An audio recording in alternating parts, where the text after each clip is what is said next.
चलिए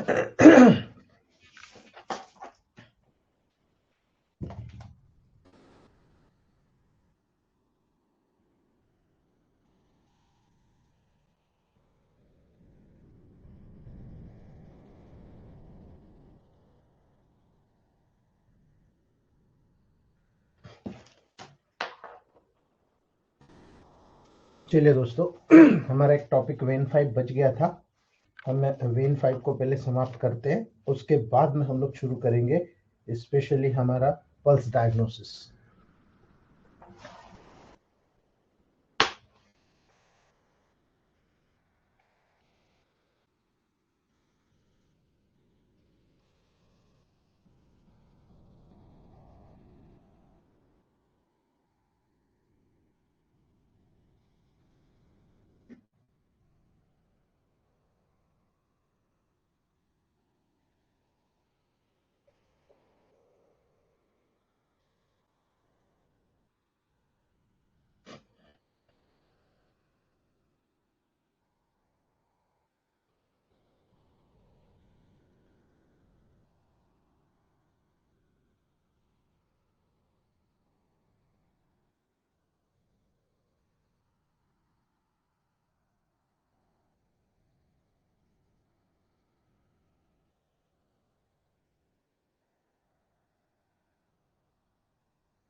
चलिए दोस्तों, शुरू करते हैं हम लोग।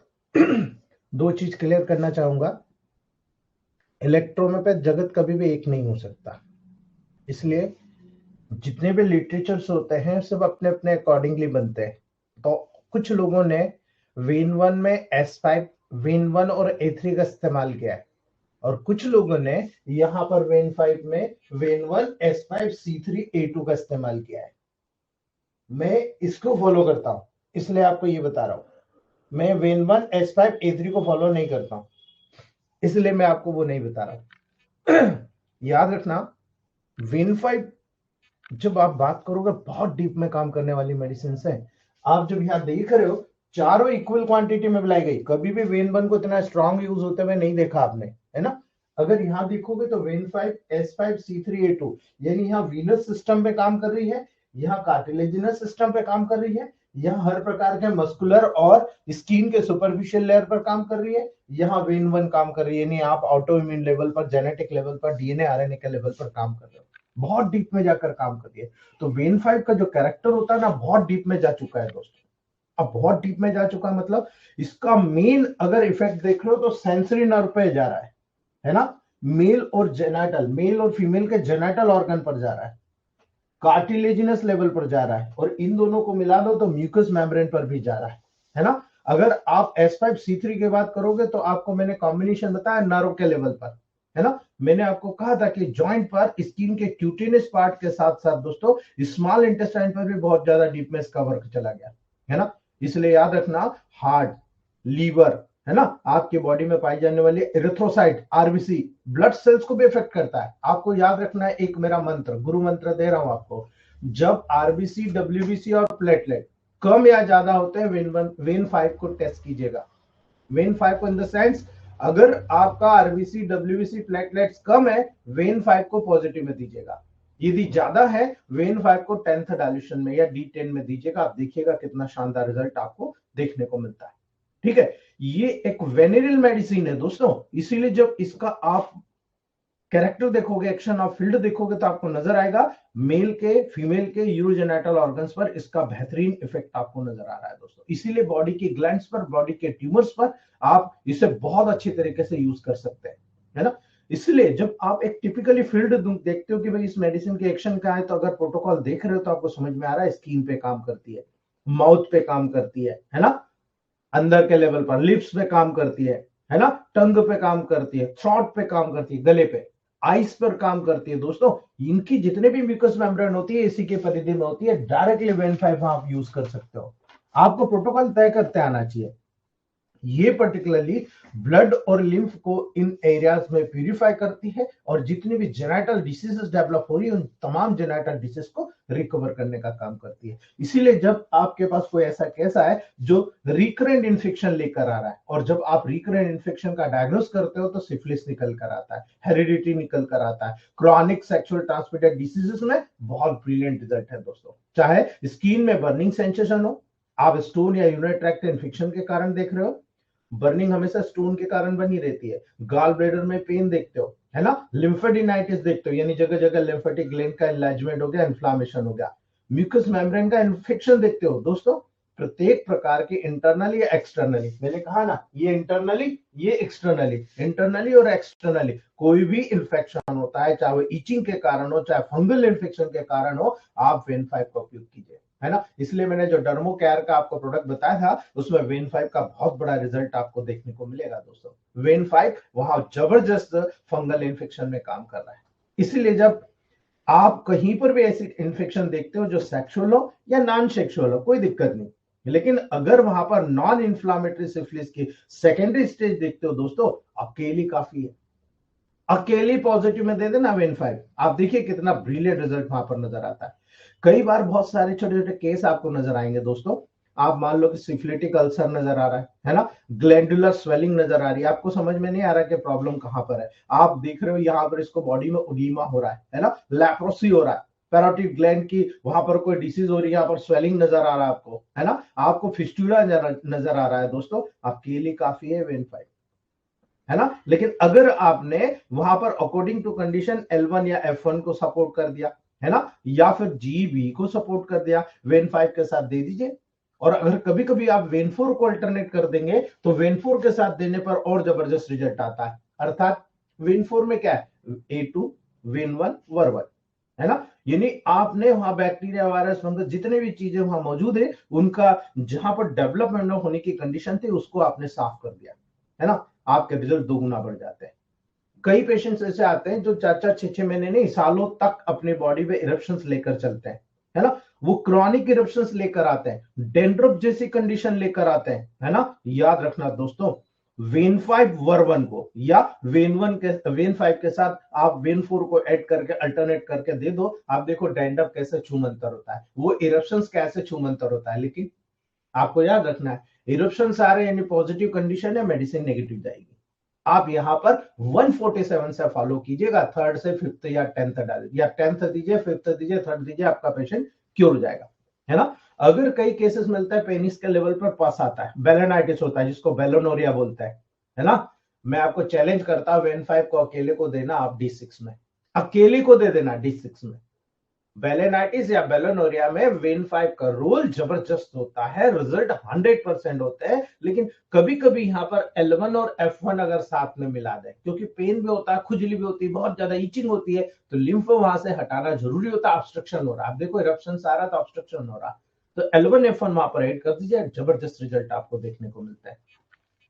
कई बार आपको टेस्टिकल रीजन पर स्वेलिंग नजर आती है, ऑर्काइटिस, है ना, याद रखना दोस्तों, मैं चैलेंज करता हूं यही L1 F1 when 5 single 3 medicine आप अप्लाई कर दीजिए, आप रिजल्ट देखिएगा, बहुत ब्रिलियंट रिजल्ट आपका वेट कर रहा है ना। कई बार यूरिनरी ट्रबल्स होती है, यूरिनरी ट्रबल्स के साथ आप देखते हो यूरिन में रिटेंशन हो जाता है ना, रुक जाती है, अकेली काफी है दोस्तों। लेकिन अगर आप यहाँ पर S2 या C17 वाला जो वेन 2 है वो दे दे और साथ में S6 दे दे, है ना, वेन 2 S6 अल्टरनेट वेन 5 दोनों दे दे, आप देखिए कितना सॉलिड रिजल्ट मिलता है ना। इसीलिए मैं आपको हर बार कहता हूं जैसे रीनल फेलियर हुआ S2 C2, या आप सीधे वेन 2 S6 को दे दीजिए, आप देखिए यूरिन फ्लो खुलने लगता है। बस इलेक्ट्रिसिटी आपको RE या B अप्लाई करना पड़ेगा, क्या किडनी में ब्लड फ्लो हो रहा है, नहीं हो रहा है तो आपको किडनी की तरफ ब्लड फ्लो बढ़ाना पड़ेगा, और अगर B देंगे यूरिन का फ्लो बढ़ा देगा, ठीक है, यानी यूरिन फॉर्मेशन को बढ़ाने की प्रक्रिया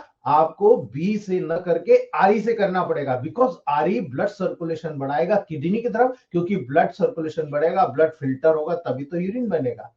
यूरिन का फ्लो बढ़ाना है तो B दीजिए, किडनी को न्यूट्रिशन देना है तो B दीजिए, लेकिन वहां पर किडनी को ब्लड सप्लाई बढ़ाना है तो RE देना पड़ेगा, किडनी को स्टिमुलेट करना पड़ेगा दोस्तों। यही छोटी छोटी टिप्स है जो आप लोगों को यहाँ पर समझने की जरूरत है।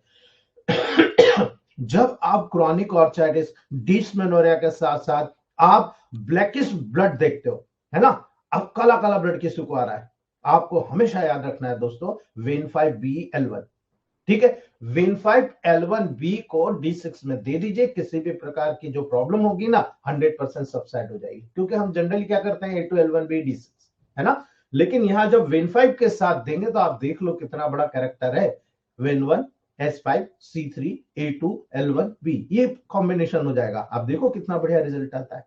जितने भी ऑब्स्टिनेट ल्यूकोरिया होते हैं, मतलब खतरनाक हार्ड, उस कंडीशन में हमेशा याद रखना ऑब्स्टिनेट ल्यूकोरिया जब होगा ना तो C2 C4 का रोल है, कंजेशन हो सकता है, मिनरलाइजेशन कैपेसिटी डिफेक्टिव हो सकती है, तो C2 या C4 में से एक मेडिसिन L1 के साथ वेन 5 के साथ दे दीजिएगा, आप देखिए कितना ब्रिलियंट रिजल्ट मिलता है, सॉलिड रिजल्ट वहां पर मिलता है। लेकिन हमने कभी कंपाउंड रेमेडी पढ़ी नहीं तो हमने करी नहीं, सबसे बड़ी प्रॉब्लम है हिंदुस्तान में, ये सबसे मैजिकल प्रॉब्लम है कि हम करते नहीं और दोष सामने वाले को देते हैं, है ना। जब आप वेजिनाइटिस पे यूज करोगे, प्रूराइटिस वल्वा यानी वेजाना में बहुत इचिंग आ रही है ना, याद रखना दोस्तों अकेली काफी है, अकेली काफी है, लेकिन जैसे मैंने कहा कंजेशन हो रहा है ना, तो यहां पर C2 C4 वेन 5L1 के साथ GB ऐड कर दीजिए, है ना। जब छाले जैसा हो जाए, बहुत ज्यादा इरप्शन होकर वहां ब्लड आ रहा है, तो G और B दोनों कॉम्बिनेशन बहुत तेजी से काम करता है, बहुत इजीली ठीक हो जाता है दोस्तों। जब मेस्टाइटिस होता है ना, मेंसेस बंद होने के कारण वहां पर इस कास्टर न्यूरल्जिया में बहुत ज्यादा पेन होता है दोस्तों, क्या करोगे, केवल L1A3C1 के साथ अल्टरनेट करके दे देना, L1A3C1 के साथ अल्टरनेट करके दे दीजिएगा, पेशेंट कंप्लीटली क्योर हो जाएगा दोस्तों, है ना। कई बार ऐसा होता है हेरिडिटरी गाउट होता है, माँ बाप को था तो बच्चे को भी हो रहा है, लेग्स में न्यूरोलजिक पेन हो रहा है, साइटिका पेन हो रहा है ना, हम इधर उधर मेडिसिन ढूंढते हैं, मैं आपको सीधा कह रहा हूं वेन 5 को दे दीजिए WG के साथ, या तो नरवाइन देना तो W दे दो, हील करना तो G के, तो पहले क्या करो वेन 5 W दे दो, उसके बाद वेन 5 G दे दो, आप देखो कितनी जल्दी हो जाएगा। डायरेक्टली G देने पर सुखा देगा, ड्राइनेस पैदा कर देगा, इसलिए G न देकर सीधे W का प्रयोग कीजिएगा, बहुत अच्छे रिजल्ट आपको मिलेंगे दोस्तों। कई बार होता है सिफिलिटिक या हेरिडिटरी सेक्सुअल डिसीज होने के कारण आपके बोन में डिफॉल्ट आता है दोस्तों, है ना, कार्टिलेज में रोग आता है, अकेले काफी है ना। यहां पर हमें केवल दो मेडिसिन ऐड करने की जरूरत है, P2G ऑलरेडी वेन 1 है ना, L1 P2G ऐड कर दिया, आप देखो, या सीधा गैंग्रीनल फोर्ट को अल्टरनेट करके वेन 5 के साथ यहां पर दे दीजिए, है ना। आप देख लीजिएगा दोस्तों, आप हैरान हो जाओगे कि क्या रिजल्ट शानदार मिला।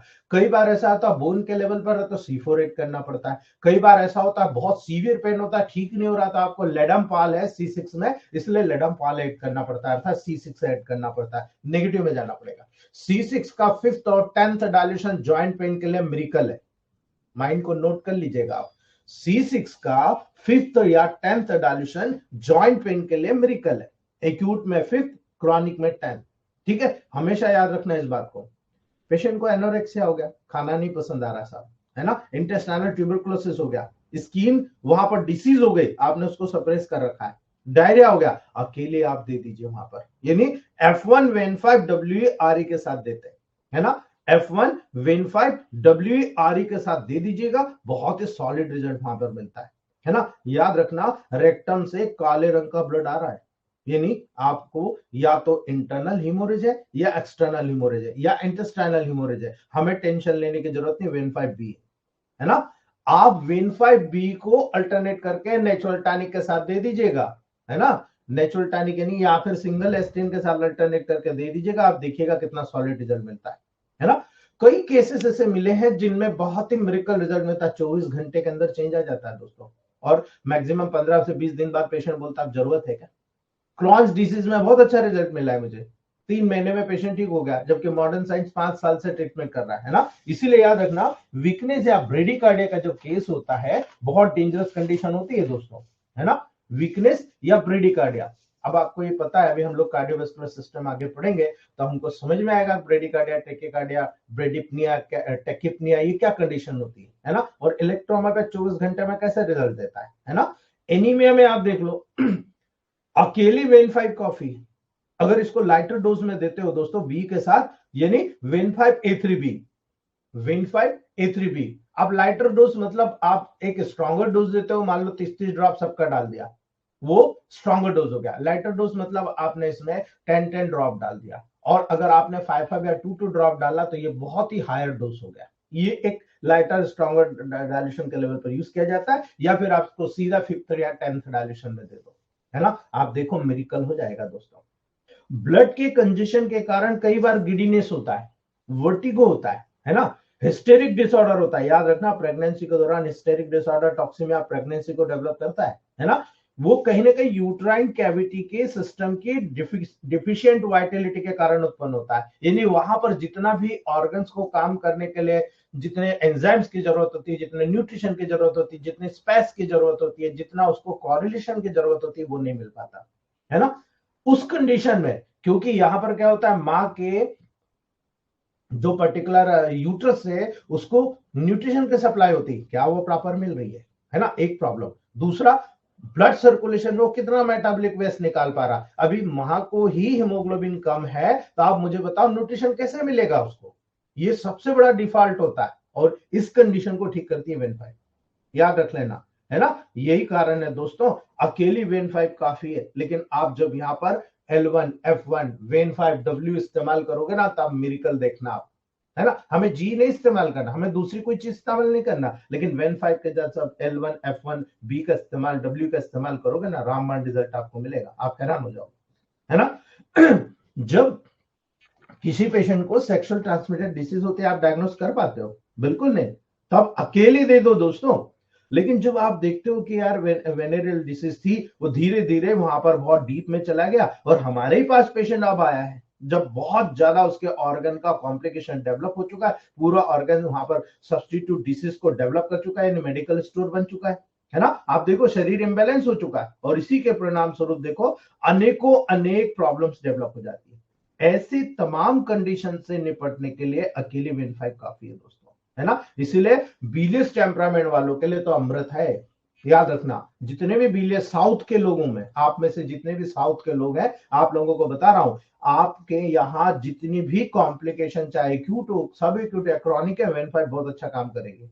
आप ट्रीट करके देखिएगा, क्योंकि ये आपके वातावरण को शूट करती है ना। इसीलिए अगर मान लो कोई सेक्सुअल केसेस वाले, जैसे क्रॉनिक गोनोरिया वाला है ना, आप देखो उसको बहुत ज्यादा पस निकला। कई बार ऐसा होता है, कई ऑर्गन्स के लेवल पर पस निकलता रहता, हम डायग्नोस नहीं कर पाते, ठीक नहीं कर पा रहे हम लोग, हम बाय चांस भूल चूक से वेन5 दे देते हैं, है ना।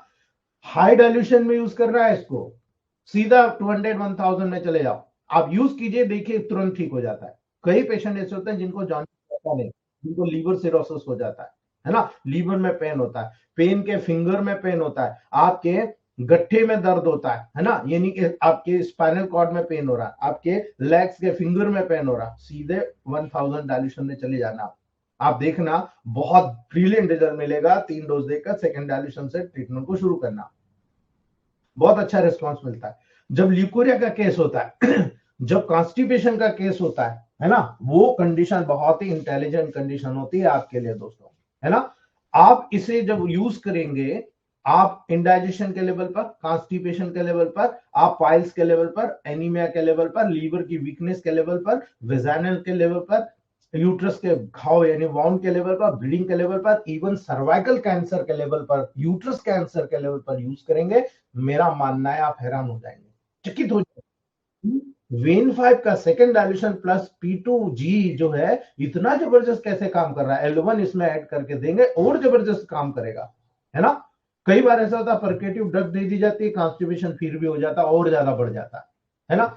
आप जब परगेशन कराएंगे तो उसमें थोड़ा थोड़ा पार्ट प्रभावित, धीरे धीरे बड़ा प्रभावित हो जाएगा, इन्वॉल्व हो जाएगा, क्योंकि हमने गलती कर दी, है ना। इसीलिए देखो आगे क्या डेवलप हो रहा, फिस्टुला डेवलप हो रहा, फिशर डेवलप हो रहा, बहुत ही बदबूदार खट्टी डकार पेशेंट को आने लग जाएगी, जो कॉन्स्टिपेशन अल्टरनेट डायरिया के लेवल पर देखने को मिलेगी दोस्तों, है ना। यानी आपने mucus membrane as well as small intestine, large intestine both are affected आपने कर दिया। इसलिए याद रखना, आप जब हाई डायल्यूशन देते हो, उसके बाद सेकेंड डायल्यूशन देते हो, बहुत ब्रिलियंट वर्क वहां पर हो रहा है ना। यही कारण है टॉन्सिलाइटिस का केस हो, लीवर और स्टमक का कैंसर का केस हो दोस्तों, आपको हमेशा याद रखना है वेन5 को हायर पोटेंसी में देना है, ठीक है।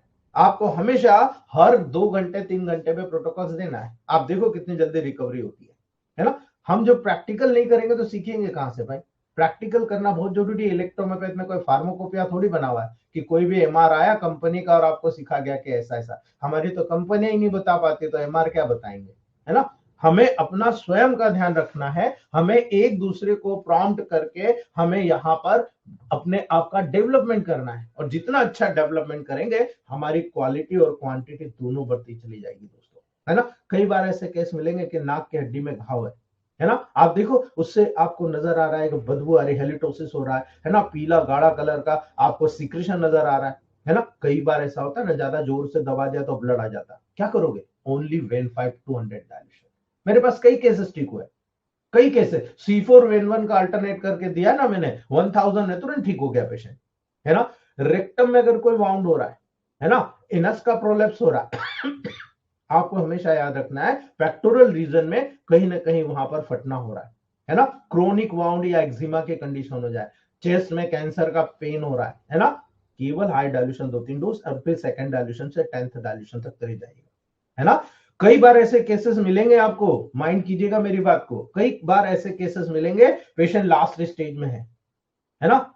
और देखिए उसके बॉडी से बहुत ज्यादा एक्सक्रीशन हो रहा है ना? बिल्कुल आप देखेंगे पतला गाढ़ा सफेद लसदार बिल्कुल चिपचिपा आपको स्राव नजर आ रहा है ना? लेकिन बाद में आप देखते हो ना उसका कलर, पेशेंट बोल रहा है कि पहले ऐसा था अभी येलो कलर का हो गया, है ना? कभी कभी ब्लड पे जाता है। अगर ये कंडीशन नजर आती है, वेन 5 200 प्लस बी का कॉम्बिनेशन बना के दे दीजिएगा, P2 और कभी कभी जी की 2 ड्रॉप डाल दीजिएगा, यानी P2 और जी की 2-2 ड्रॉप उसमें डाल दीजिएगा, आप देखिएगा हैरान हो जाओगे दोस्तों, इतना टॉप क्लास रिजल्ट यहाँ पर मिलता है।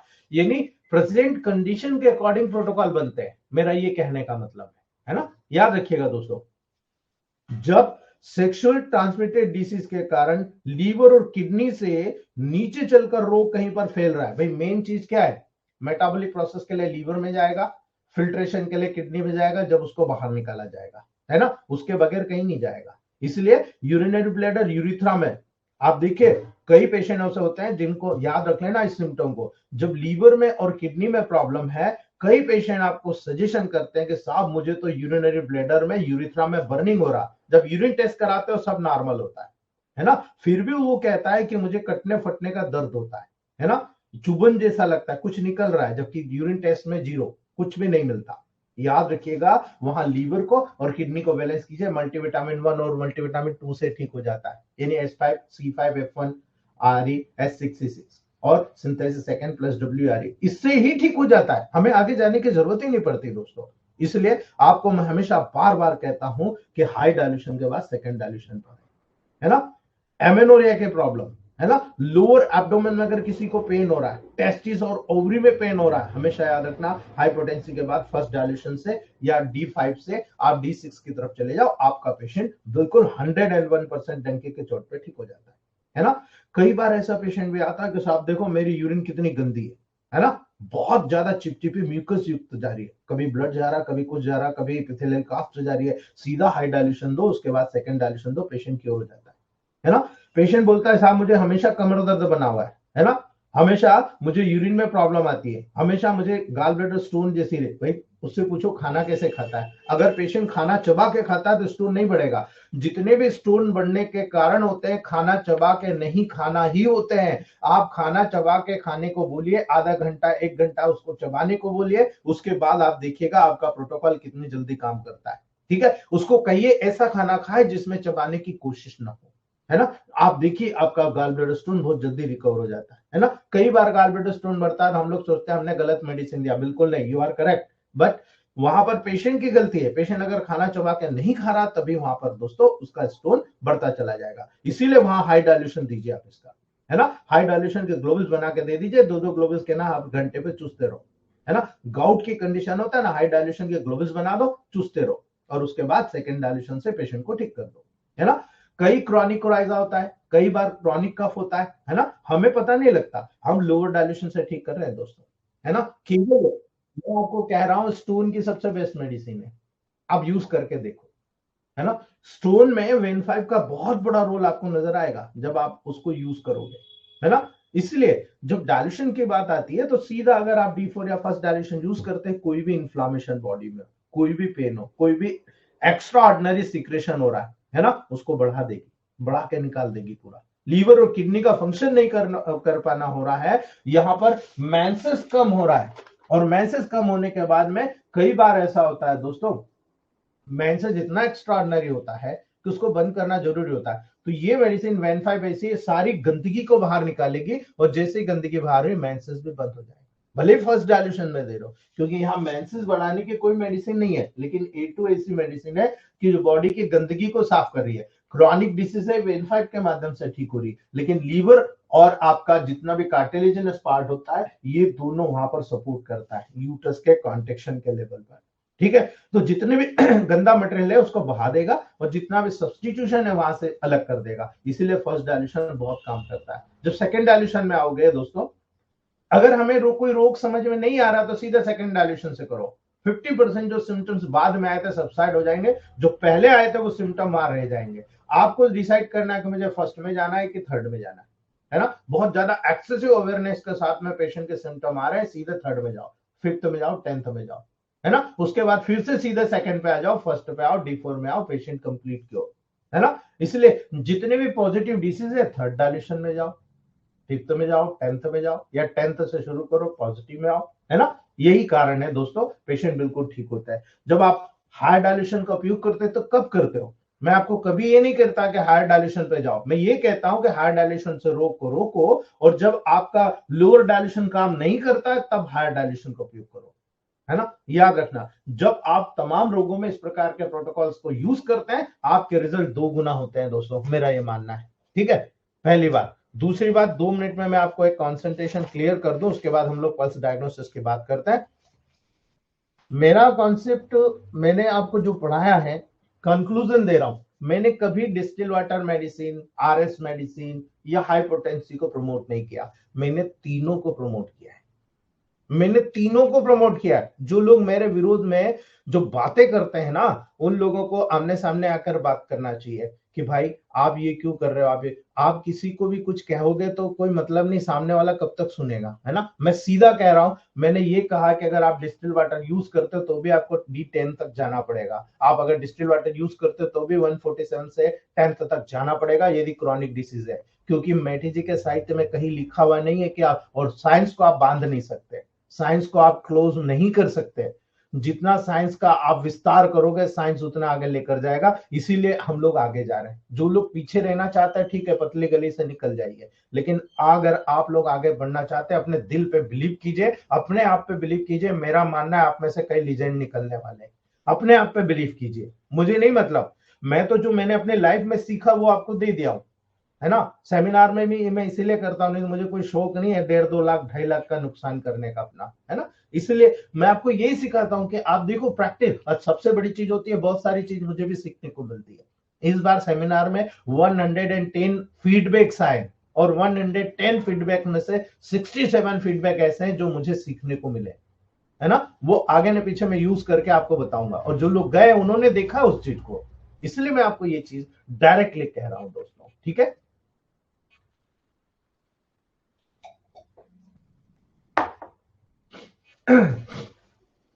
चलिए, पल्स डायग्नोसिस। पल्स डायग्नोसिस की बात अगर हम करते हैं दोस्तों, तो बहुत सारे लोग कहते हैं ये तो आयुर्वेद और यूनानी का है था, भूल गए लोग, है ना। हम लोगों ने इसमें यहां पर इन्वॉल्वमेंट किया। जितने भी हमारे सीनियर भाई बंधु जिन्होंने इनको इन्वॉल्व किया है, बहुत बहुत धन्यवाद। हम लोग सीख रहे हैं और हमें उसका बेनिफिट भी मिल रहा है, आई अप्रिशिएट इट। ठीक है, मेरा नहीं है, मैं केवल इसको समझाऊं, जोड़ा हूं और इन्वॉल्व किया हूं टेबल प्रैक्टिस में, और मेरी टेबल प्रैक्टिस वाकई में डबल हो गई, है ना। याद रखना, आयुर्वेद शास्त्र में 3 उंगलियों का प्रयोग किया जाता था, लेकिन वहां पर वात पित्त कफ होता था। लेकिन हमारे पास तो 2 ही खास चीजें हैं, ब्लड और लिम्फ, और हमारा प्रिंसिपल ब्लड और लिम्फ पर आधारित है। इसीलिए ये 2 उंगलियां का निर्धारण किया गया। ये है इंडेक्स फिंगर जो सैंग्वाइन टेम्परामेंट को दर्शाता है, ये है मिडिल फिंगर जो लिम्फेटिक टेम्परामेंट को दर्शाता है। आपको क्लियरली अंडरस्टैंड करना पड़ेगा दोस्तों, ये 2 उंगलियां हैं, ये दोनों उंगलियों को आपको विशेष तौर से याद रखना है ना, पहली बात। दूसरी बात, ये जो सैंग्वाइन टेम्परामेंट की उंगली है, आप जब किसी का ऑब्जर्वेशन करोगे तो इस प्रकार से, ये जो अंगूठा वाला पोर्शन है, इस अंगूठे वाले पोर्शन के यहां पर सैंग्वाइनस टेम्परामेंट की उंगली जाना चाहिए। यानी पेशेंट को इस कंडीशन में बिठाएंगे आप, जैसे कोई पेशेंट आया तो उसका लेफ्ट हैंड आपके साइड रहेगा, तो वहां पर ये अंगूठा आपके साइड रहेगा, ठीक है। इस अंगूठे पे ये जो रेडियल नर्व है, इस रेडियल नर्व के ऊपर आपको दोनों फिंगर्स को 90 डिग्री के लेवल पर रखना है, और 90 डिग्री के लेवल पर रखकर आपको वहां पर हल्का सा, देखो कुछ लोगों में वेन्स या आर्टरीज और पर्टिकुलर नर्व्स सुपरफिशियल होती है, कुछ लोगों में डीप में होती है। तो अगर सुपरफिशियल वाला है तो फट से पता लग जाएगा, डीप वाला है तो थोड़ा सा आपको प्रेशर करना पड़ेगा, ठीक है। तो जब आप इस फिंगर्स को वहां पर 90 डिग्री के लेवल पर लगाकर ऑब्जर्व करेंगे, तब वहां पर नजर आएगा। सबसे पहले ये इंडेक्स फिंगर है, ये आपकी मिडिल फिंगर है। तो ये जो इंडेक्स फिंगर है आपने इस प्रकार से रखी, ठीक है। तो ये जो इंडेक्स फिंगर है, इसका पहला पार्ट यानी इस साइड का पार्ट लेटरली, वो फर्स्ट फिंगर मेनिस्कस कहलाता है, ठीक है। उसका सेंटर वाला पार्ट सेकंड मेनिस्कस कहलाता है, और जो थर्ड वाला पार्ट जो आपके मिडिल फिंगर की तरफ है, वो थर्ड मेनिस्कस कहलाता है। आपको डायग्रामेटिक शो है दोस्तों, ठीक है। दूसरी बात, जो मिडिल फिंगर होती है उसमें भी ऐसा ही है, सेंगवाइन की तरफ जो होगा वो फर्स्ट पार्ट, जो मिडिल पोर्शन पे टिप पे है वो सेकंड पार्ट, और थर्ड पर है मिडिल फिंगर, वो आपका थर्ड मेनिस्कस कहलाता है, ठीक है। ये मेनिस्कस क्यों, इसमें क्या निर्धारण किया जाता है, ठीक है। तो सबसे पहली बात ये होती है दोस्तों कि नाड़ी विज्ञान जो होता है ना, ये स्पेशली रेडियस जो आपकी नर्व होती है, रेडियल नर्व होती है, उसके आधार पर होता है दोस्तों, है ना। किसी भी व्यक्ति के हार्ट में जो पल्सेशन होता है, वो हार्ट के पल्सेशन से इस रेडियल नर्व पर आखिरी पॉइंट पर आपको महसूस होता है, और इसी के आधार पर आप पल्स देखते हो कि यहाँ पर हार्ट कितना शानदार वर्क कर रहा है या नहीं कर रहा है ना। याद रखना, एकाएक आपको पल्स डायग्नोसिस नहीं आएगा, मैं क्लियरली बता देता हूं, एकाएक नहीं आएगा। लेकिन आज से अगर आप कमांड करते हो तो 1 महीने बाद आपको सारा साइंस समझ में आएगा, है ना। सारा साइंस समझ, सबसे पहले आपको प्रैक्टिस करना है केवल और केवल ये देखना कि ये सैंग्वाइन टेम्परेनस है या फिर आपका पर्टिकुलरली लिम्फेटिक टेम्परामेंट, है ना। लेकिन अगर मिक्स टेम्परामेंट हुआ तो दोनों में पल्सेशन आती है, किसी में ज्यादा किसी में कम, ठीक है। आपको केवल 1 से 2 महीना लगेगा, 1 से 2 महीने में केवल सिंगल डायग्नोसिस करना सीखिए कि यहां पर लिम्फेटिक टेम्परामेंट है या सैंग्वाइनस टेम्परामेंट है। उसके बाद आपको मैं जो आज आगे बताने जा रहा हूं, वो आपको यहां पर टिपिकली देखने को मिलेगा कि भाई यहां पर मुझे दो चीजें अगर समझना है तो इलेक्ट्रोहोम्योपैथ के लेवल पर मुझे क्या समझना है, ठीक है। यहां पर जब सुपरफिशियल और डीप में वहां पर नर्व रहती है तो उसी के अकॉर्डिंग आपको वहां पर सिम्टम नजर आता है। तो सबसे पहली बात है, अगर हमें सेंग्वाइन टेम्परामेंट पे नजर आ रही है तो यहां पर ये मेनिस्कस क्या बता रहा है ना।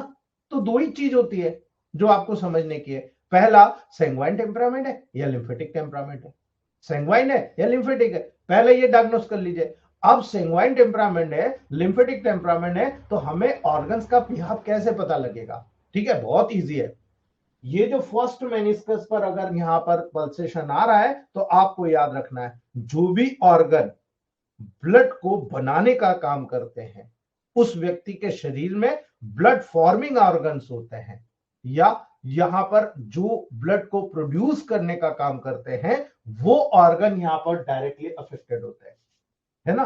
तो ये टेबल प्रैक्टिस की बात है दोस्तों।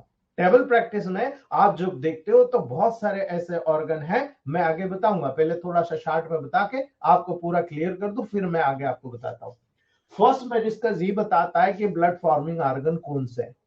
सेकेंड मेनिस्कस यानी टिप ऑफ द इंडेक्स यानी तर्जनी उंगली का जो इंडेक्स फिंगर है, वो ये बताता है कि उस ब्लड के बनने के बाद में जो ब्लड सर्कुलेट हुआ, उस सर्कुलेटरी लेवल पर उस ऑर्गन के द्वारा, यानी जो जो ऑर्गन ब्लड का उपयोग कर रहा है वो ऑर्गन यहां पर इन्वॉल्व होता है, ठीक है। तो सेकेंड मेनिस्कस ये होता है, जो जितने भी ब्लड के ऑर्गन्स है वो यहां पर इन्वॉल्वमेंट होता है दोस्तों, ठीक है। तीसरा मेनिस्कस होता है थर्ड मेनिस्कस। ये जो थर्ड मेनिस्कस होता है बहुत इंपॉर्टेंट होता है दोस्तों, है ना। ये ब्लड का प्यूरिफिकेशन करके इसको एक्सक्रीट कौन कर रहा है, यानी वहां पर ऑक्सीजनेशन के प्रोसेस लाकर इसको फिल्टर कौन कर रहा है, वो यहां पर ऑर्गन थर्ड मेनिस्कस पे इन्वॉल्व होते हैं।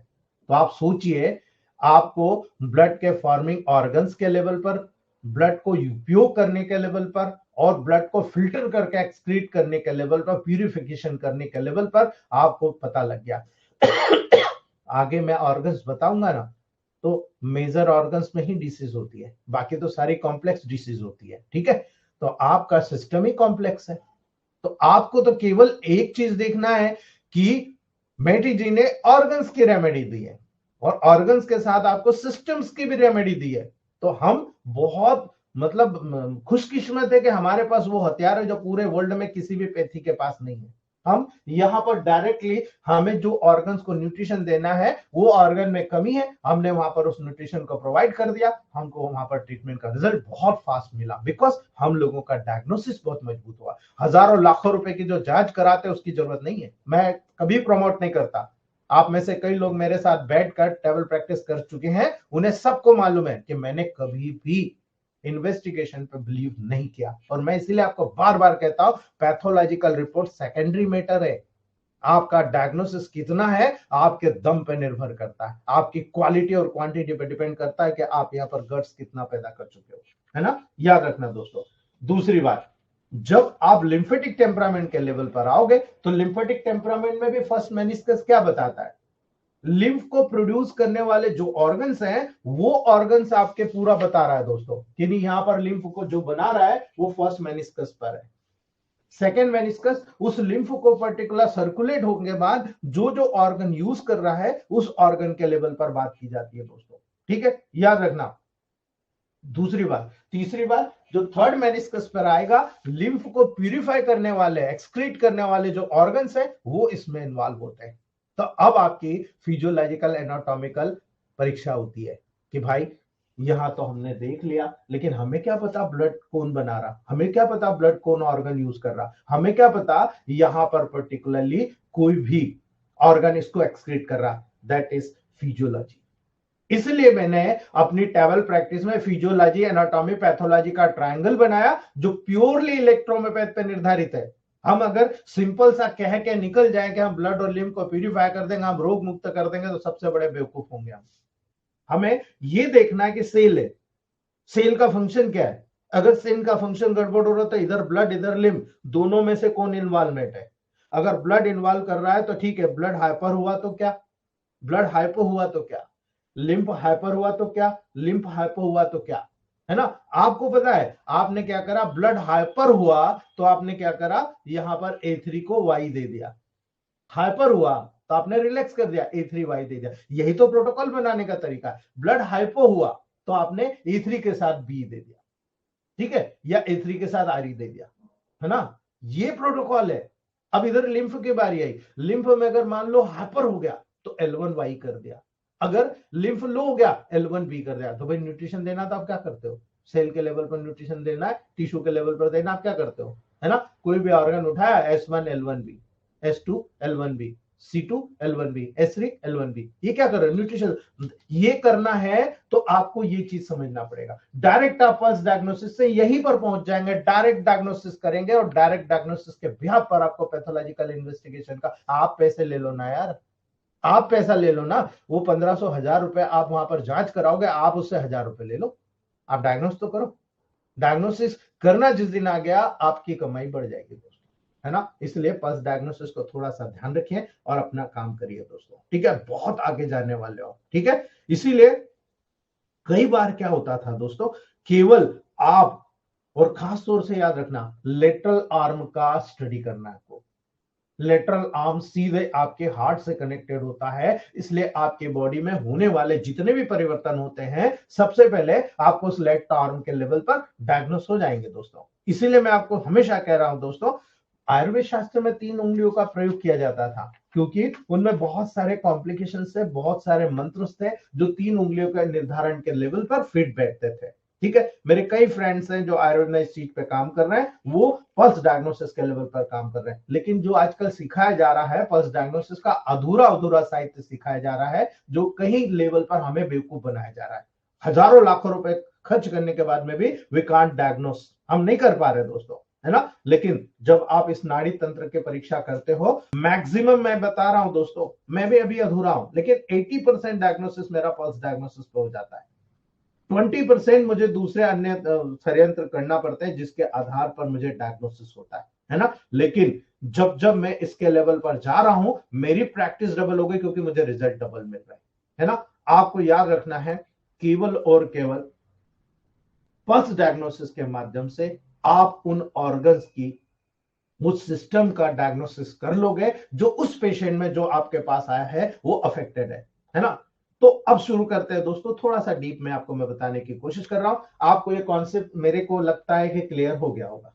ठीक है, अब हम बात करते हैं सबसे पहले इंडेक्स फिंगर की। ठीक है, इंडेक्स फिंगर सीधे संगवाइन टेम्परामेंट दर्शाती है ना। अब संगवाइन टेम्परामेंट दर्शा रही है तो याद रखना जब बच्चा पैदा होता है, आप और मैं पैदा हुए थे ना, आप मुझे बताइए ब्लड कहां बन रहा था, है ना। याद रखना दोस्तों, जब हम पैदा हुए तो पैदा होते सबसे पहले ब्लड बना लीवर में।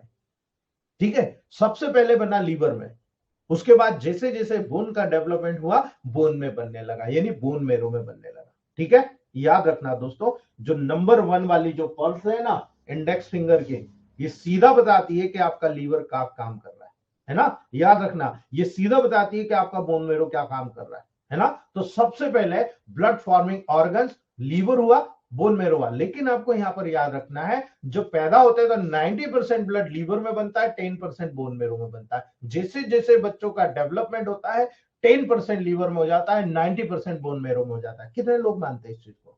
बिल्कुल 100% ट्रूली कंडीशन है दोस्तों, है ना। इसीलिए आपको याद रखना है कि जब कभी भी आपको किसी बच्चे को या किसी बड़े को ट्रीटमेंट करना है तो केवल ये वेरिएशन याद रखना कि बच्चे में 90-10 का रेशियो है, बड़ों में 10-90 का रेशियो है ना। इसलिए याद रखना, जब आप मेनिस्कस नंबर 1 को यहां पर ऑब्जर्व करोगे तो आपको हमेशा याद रखना है कि ये स्पेसिफिकली काम करेगा लीवर और बोन मेरे के डिसीज में। यानी अगर किसी को बोनी डिजनरेशन है ना, चलो मैं आपको एक कंपैरिजन बता देता हूं। जब आप पेशेंट की रिपोर्ट्स देख लेते हो ना, जॉन्डिस वाले को आप बार बार पल्स डायग्नोसिस करना, बोन का डिजनरेशन भाई लंबे को हो गया, सर्वाइकल स्पॉन्डिलाइटिस, एंकिलोजिंग स्पॉन्डिलाइटिस हो गया, आपका स्लिप डिस्क की प्रॉब्लम हो गई, है ना, स्टीनोसिस हो गया, बल्जिंग डिस्क की प्रॉब्लम हो गई, डिजनरेशन आजकल देखो हर किसी को हो रहा है।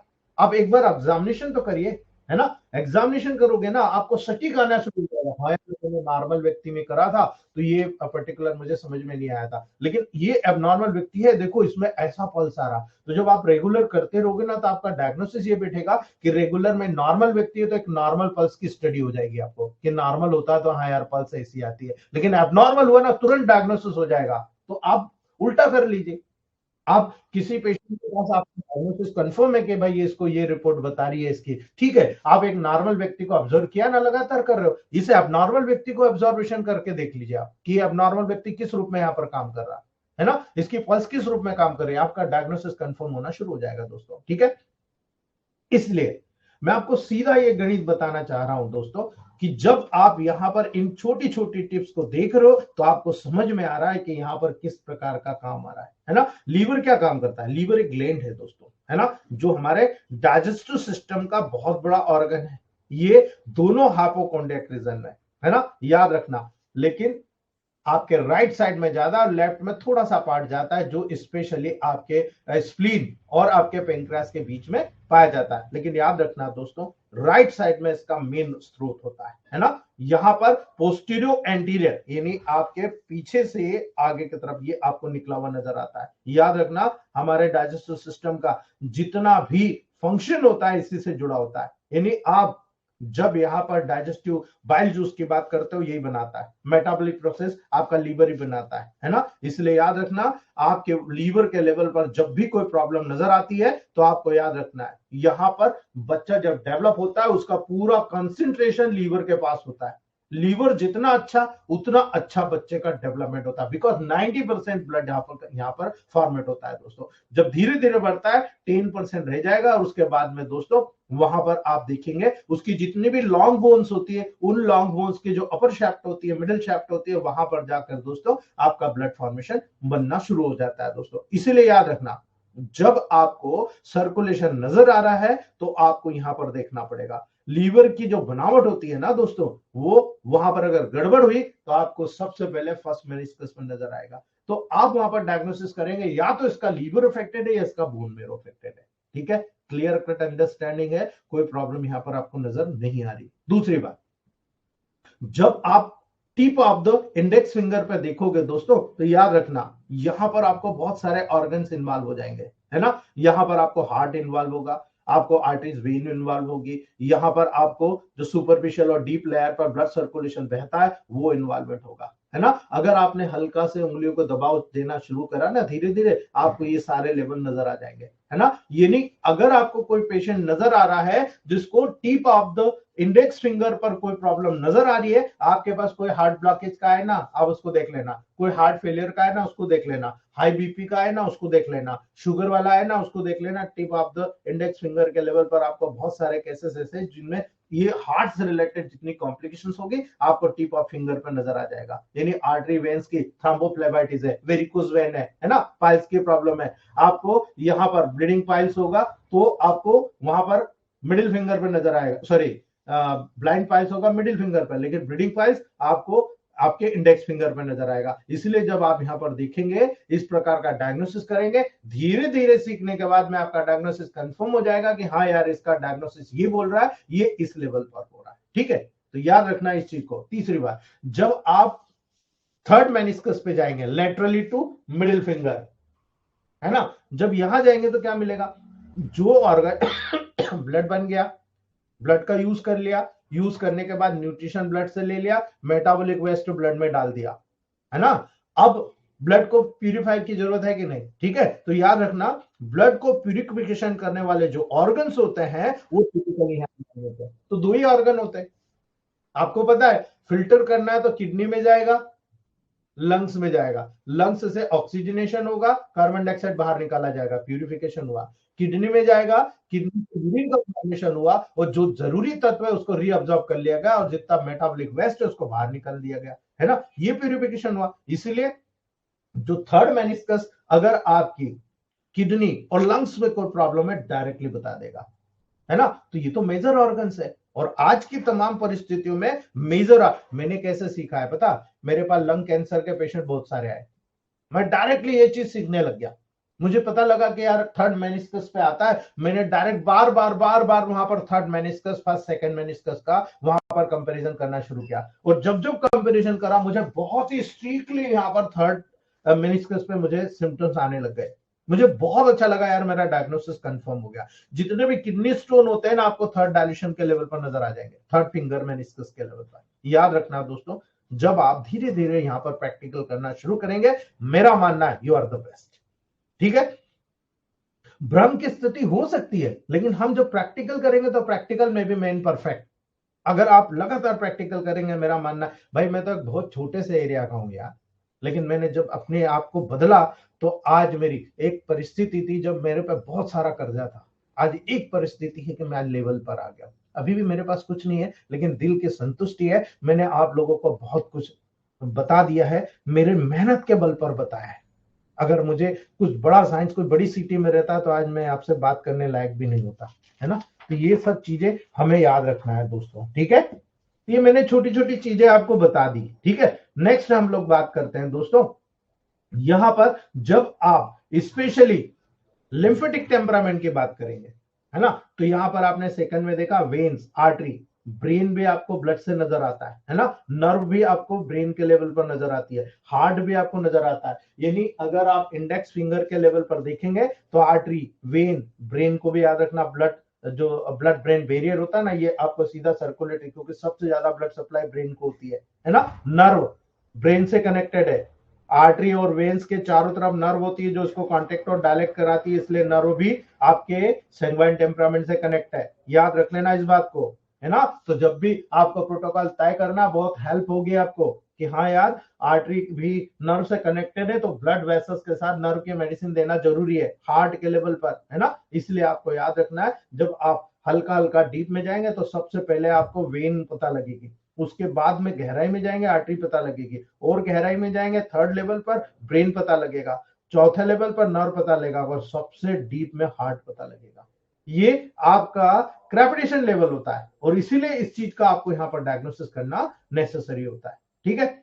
जब आप इस प्रक्रिया से गुजरकर लिम्फेटिक टेम्परामेंट की तरफ जाते हो दोस्तों, तो लिम्फेटिक टेम्परामेंट में first meniscus, second meniscus, third meniscus, ठीक है। अब आपको यहां पर क्लियर हो जाता है दोस्तों कि यहां पर जब आप मिडिल फिंगर के लेवल पर गए तो हमें यह देखना है कि लिम्फ कौन प्रोड्यूस करता है। अगर आपने फिजियोलॉजी पढ़ी तो सबसे पहले डाइजेस्टिव सिस्टम पढ़ते हैं तो वहां पर हमें बताया जाता है लिम्फ कौन बनाता है। इंडोक्राइन ग्लैंड पढ़ी तो वहां हमें बताया जाता है कि लिम्फ कौन बनाता है ना। इसलिए बहुत नेसेसरी है हमारे लिए फिजियोलॉजी पढ़ना, है ना। हमने क्या पढ़ा, endocrine gland reproductive organ of male and female, ये प्योरली आपको याद रखना है। याद रख लेना इस बात को कि इंडोक्राइन ग्लैंड्स हो, रिप्रोडक्टिव ऑर्गन जितने भी होते हैं मेल और फीमेल के, है ना, वो सारे के सारे लिम्फेटिक ऑर्गन होते हैं। याद रख लेना, ये नहीं L1 के बगैर ठीक हो जाएंगे, डायबिटीज L1 के बगैर ठीक हो जाएगी, S1 के बगैर ठीक हो जाएगी, बिल्कुल नहीं होगी, है ना। इसलिए याद रखना, pituitary gland, thyroid gland, thymus gland, hypothalamus, renal, kidney की बात कर रहा हूं, है ना, रीनल का स्ट्रक्चर मेन, ओवरी की बात कर रहा हूं, टेस्टिस की बात कर रहा हूं, यूट्रस की बात कर रहा हूं, फेलोपियन ट्यूब की बात करता हूं, वेसोवेसोरम की बात करता हूं, पेनक्रियास की बात करता हूं। टिपिकली जितने भी डाइजेस्टिव ऑर्गन्स होते हैं सारे ऑर्गन्स आपको यहां पर इन्वॉल्व होते हुए नजर आते हैं दोस्तों, ठीक है। आपको याद रखने की जरूरत है, जब फर्स्ट मेनिस्कस पे देखोगे दोस्तों तो यहां पर आपको सबसे इंपॉर्टेंट चीज नजर आती है कि आपको इंडोक्राइन ग्लैंड्स या जितने भी लिम्फेटिक ऑर्गन्स है जहां पर लिम्फ का प्रोडक्शन हो रहा है वो इन फर्स्ट मेनिस्कस के लेवल पर, यानी just close to laterally, just close to index finger, ये आपका फर्स्ट मेनिस्कस नजर आता है। यानी आप जब यहां पर देखते हो तो आपको क्लियर नजर आ रहा है कि थायराइड में अगर कोई प्रॉब्लम है आप जान सकते हो, ठीक है। इसीलिए याद रखना, पहली अगर फर्स्ट आप डीप में जब उसको प्रेशराइज करते हो तो पहली लेवल पर नजर आ रहा, मान लो पिट्यूटरी ग्लैंड में कोई प्रॉब्लम है तो आपके पास रिपोर्ट है ना, उससे कंपैरिजन करना सीख लो। सबसे पहले आप पिट्यूटरी ग्लैंड को सीखो, अगर आपके पास थायराइड आता है तो सेकंड लेवल पर, है ना। थर्ड लेवल पर जाओगे तो थाइमस ग्लैंड में यहाँ पर प्रॉब्लम है आपको दोस्तों। जब 4 नंबर पर जाओगे हाइपोथैलेमस में प्रॉब्लम है ना। 5 नंबर पे जाओगे आपको रीनल लेवल पर प्रॉब्लम है ना। 6 नंबर पे जाओगे आपको जेनेटल ऑर्गन में नजर आएगी, और 7वें नंबर पर सबसे ज्यादा पेनक्रेटाइटिस, मैंने मेरे फादर का नोट किया है 7 नंबर पर पेनक्रेटाइटिस का, बहुत सीवियर पेन हुआ था लॉकडाउन में, पेनक्रेटाइटिस हुआ था सीवियर, कवर किया हमने, है ना। 10 to 12 डेज लगे पर कवर हो गया। याद रखिएगा इस बात को, जब आप ये चीज देख लिया तो आपको अब ये चीज देखना पड़ेगा कि चलो फर्स्ट मेनिस्कस पे आ रहा है, पूरा एंडोक्राइनोलॉजी हमको नजर आ गया, लिम्फेटिक ऑर्गन्स के लेवल पर नजर आ गया, लेकिन इसका यूज कौन कर रहा है, वहां से प्रोड्यूस होकर ये निकला, अब यूज कौन कर रहा है ना। याद रखना, tip of the middle finger, रस को यूज करने वाले ऑर्गन कौन से है ना, कौन से है? याद रखना दोस्तों, जब आप डाइजेस्टिव सिस्टम पर जाते हो, है ना, खाने को पचाने वाले जितने भी सिस्टम होते हैं ना सब इस लेवल पर आते हैं। अब खाने को कौन पचाता है, लार्ज इंटेस्टाइन, स्मॉल इंटेस्टाइन, आपका एब्डोमेन पूरा, आपका इसोफेगस, है ना, आपका माउथ, आपका लीवर, आपका गाल ब्लैडर, सब इस लेवल पर आते हैं, जो सेकेंड मेनिस्कस पर tip of the finger of middle finger के टिप पर नजर आता है। आप उसी के आधार पर डायग्नोसिस करते हो दोस्तों। बस ये है, जिस प्रकार हमने हार्ट में देखा कि सबसे पहले वेन फिर आर्टरी किस प्रकार से होता है, उसी प्रकार से यहाँ सबसे पहले फिंगर पे बड़ी आंत, उसके बाद छोटी आंत, उसके बाद एब्डोमिनल पूरा लेवल, तीसरा वहां पर चौथा आपको इसोफेगस का लेवल नजर आएगा, उसके बाद आपको 5वें लेवल पर माउथ नजर आएगा, 6ठे लेवल पर लीवर और गाल ब्लैडर नजर आएगा, है ना।